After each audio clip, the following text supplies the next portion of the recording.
You know, when you've had several days of like 110-degree weather, it doesn't take too much to get you excited and hopeful.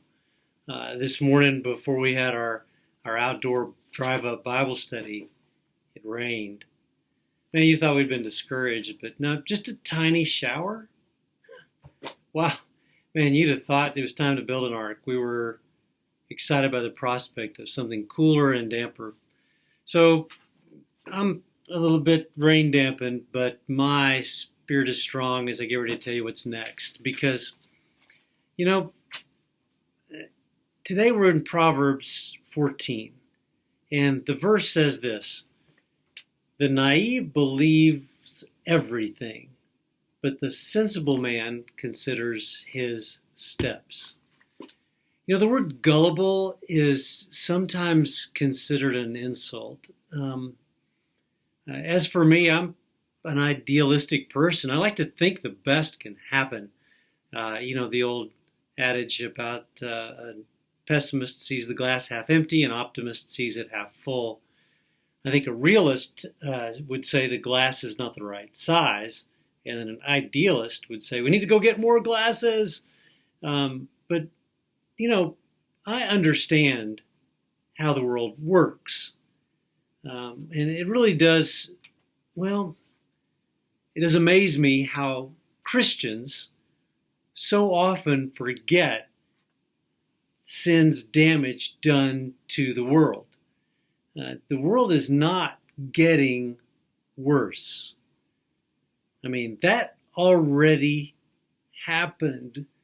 The world fell all the way into sin.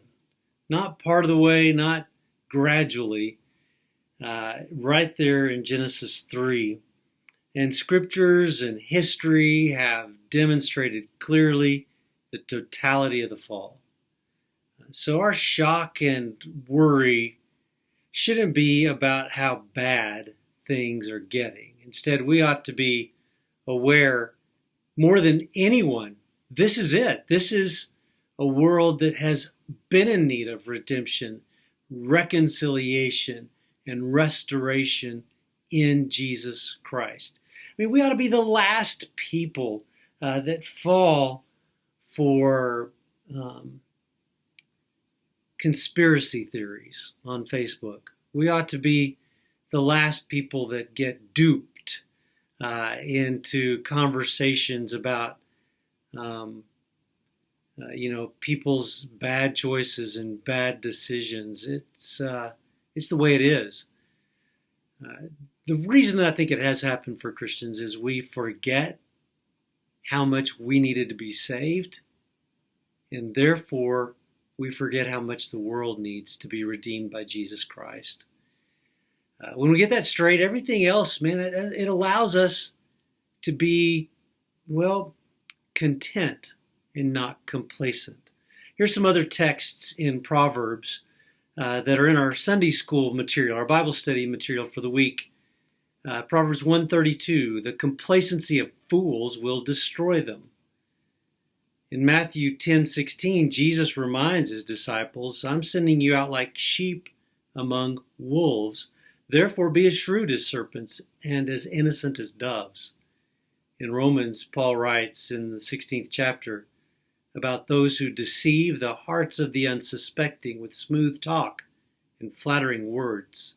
And to the Corinthians, he writes, "Don't be childish in your thinking, but be infants in regard to evil and adult in your thinking." In other words, don't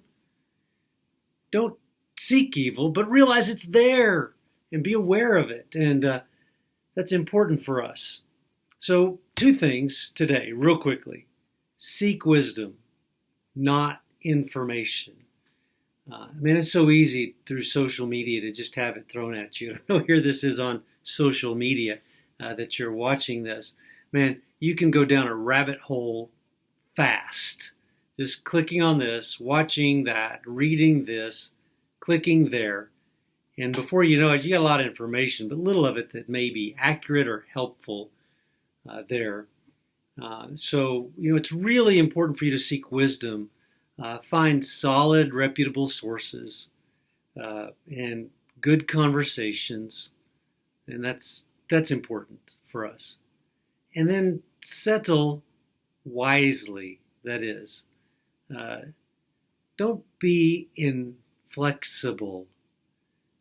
Don't feel like compromise means you give away your principles, but there is something about being willing to be wrong when you seek wisdom and say, I may not have all the answers. Somebody on another side of the problem or the issue or with a different perspective may be able to speak to me in a way that I can settle.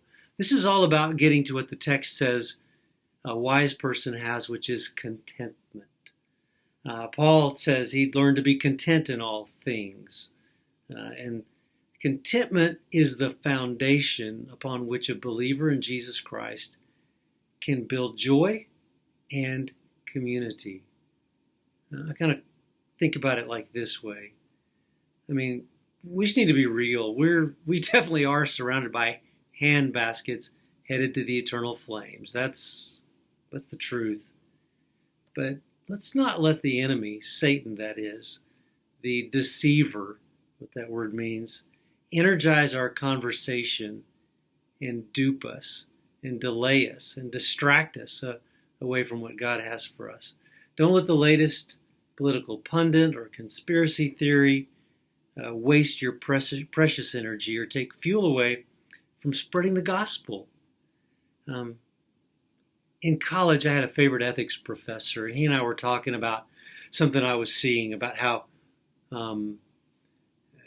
people were dividing themselves up, whether it be denominationally or politically. And he told me this line. He said, and I wrote it down, and here it is. He said, because we talked about how people kind of put themselves into tribes, and they drew circles around themselves and took shots at those who didn't believe like them. This was 30 years ago. And he told me this. He said, never close the circle around you or forfeit the ability to share Christ to those without it. And as we see circles drawn around so many causes these days, don't be naive. Instead, be sensible. Consider your steps, as the text says, not for your sake, but for the sake of those who have yet to hear and yet to follow Jesus Christ.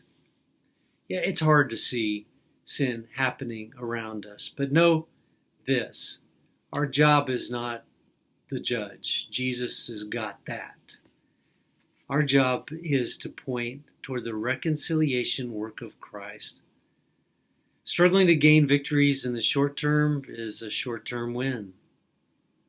So, a few things just to remember in conclusion. A wise person seeks to understand knowledge. Following God's wisdom leads to contentment.